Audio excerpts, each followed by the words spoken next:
سکھر میں سیلاب کے متاثرین کھلے آسمان تلے زندگی گزارنے پر مجبور ہیں۔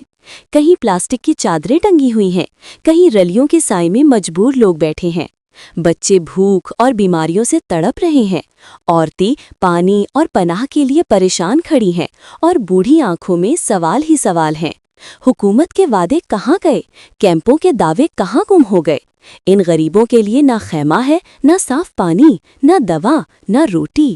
سندھ حکومت کی بے حسی ان لاچار متاثرین کے زخموں پر نمک چھڑکنے کے مترادف ہے۔ یہ منظر کسی بھی پتھر دل کو ہلا دے، مگر افسوس حکمرانوں کے کان اب تک بند ہیں اور آنکھوں پر پٹی بندھی ہوئی ہے۔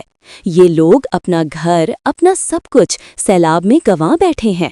اب انہیں صرف جینے کے لیے سہارا چاہیے، مگر وہ سہارا نہیں مل رہا۔